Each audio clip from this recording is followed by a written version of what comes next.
धीरू वर्मा जी लखीमपुर खीरी से हमारे मध्य हैं। मैं चाहता हूं कि प्रथम कवि के रूप में वे अपनी उपस्थिति दें। भाई धीरू वर्मा जी, जिनकी ऊर्जा इस कार्यक्रम में लगी हुई है।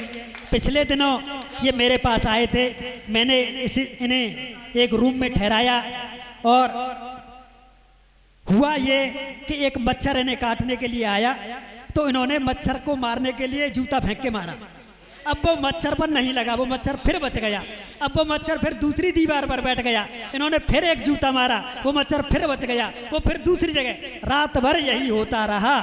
सुबह में आया, मैंने पूछा भाई धीरू जी क्या कैसी रात कटी, कैसी नींद आई? ये बोले क्या सेठ जी नींद तो नहीं आई। मैंने कहा क्या हुआ? कि एक मच्छर था, मैंने उसे बार बार मारा, लेकिन कोई बात नहीं, उसने मुझे सोने नहीं दिया और मैंने भी मच्छर को सोने नहीं दिया। भाई ऐसे धीरू वर्मा जी हमारे मध्य हैं। मैं 4 पंक्तियों के साथ इन्हें काव्य पाठ के लिए आमंत्रित करना चाहूंगा कि तुम्हें क्या है पता, कवियों की भी दुनिया सुहानी है।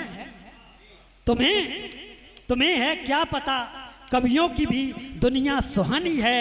कोई अंगारे बरसाता, कोई बरसाता पानी है, और जिसे कविता समझकर तुम बजा देते यहाँ ताली, कोई कविता नहीं है, ये मोहब्बत की निशानी है। तो ऐसे कवि हमारे मध्य उपस्थित हैं भाई धीरू वर्मा जी। बिल्कुल कि लाजवाब हैं तेरी आंखें, क्या बात है। कि लाजवाब हैं तेरी आंखें, इनका कोई जवाब नहीं। कि लाजवाब हैं तेरी आंखें, कि इनका कोई जवाब नहीं।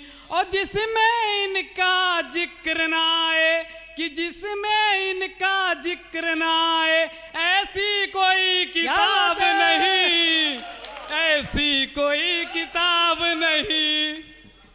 कि यूं तो फूल बहुत हैं सारे, कि यूं तो फूल बहुत हैं सारे धरती की हर बगिया में। कि यूं तो फूल बहुत हैं सारे धरती की हर बगिया में। जो समेट ले तेरी खुशबू, जो समेट ले तेरी खुशबू, ऐसा कोई गुलाब तेरी खुशबू।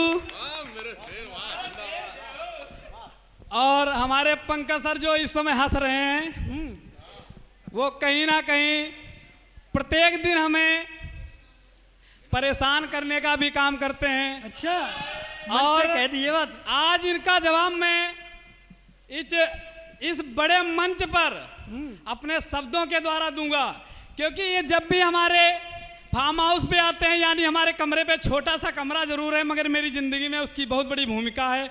वहाँ पे एक परिवार है, परिवार में हम 2 रहते हैं, तीसरा जुड़ता है, चौथा जुड़ता है, मगर आज हमारे पास पूरा मंच जो हमारे साथ जुड़ा है, इसका भी आभार मैं व्यक्त करूँगा। पंकज सर जब भी कभी आते हैं तो सीधे कहते हैं, क्या कहते हैं? करिया काले लोग हट जाएं, धाकू एंट्री होने वाली है। तो भैया मैं तो साइड में हट जाता हूं, क्योंकि भैया काला सांवला सा रंग है।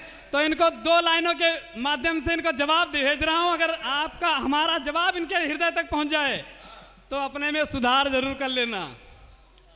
कि दूध से भी ज्यादा चाय के दीवाने देखे हैं, कि हमने भी दूध से ज्यादा चाय के दीवाने देखे हैं। आज भी अगर कोई रिश्ता बनता है तो लोग चाय पे बुलाते हैं। अच्छा, क्या बात है। और लखीमपुर में अगर हम रहे हैं और वहाँ अगर कुछ कविताओं का असर हुआ है जिससे हमें रस प्राप्त हुआ है, उसी की बदौलत आज हमें हाथरस प्राप्त हुआ है। उसी की बदौलत हमें हाथरस प्राप्त हुआ है। उसी की बदौलत सिकंदरा प्राप्त हुआ है। अरे हाथरस का ही पार्ट है। मैं पूरे हाथरस को सम्मानित करूंगा और सभी का आभार भी व्यक्त करूंगा।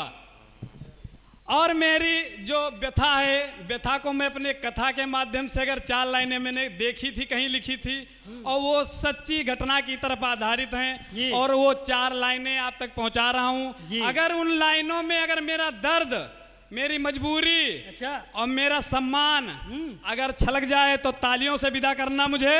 हाँ। किया ना जाना छोड़ चुके पर्वों से नाता तोड़ चुके, है। किया ना जाना छोड़ चुके पर्वों से नाता तोड़ चुके, रख कर पत्थर अपने दिल पर घर से मुख यूं मोड़ चुके। किसका दिल करता है यारों घर का सुख चैन गंवाने को, फिर भी घर हम छोड़ आए हैं जीवन सफल बनाने को, जीवन सफल बनाने को।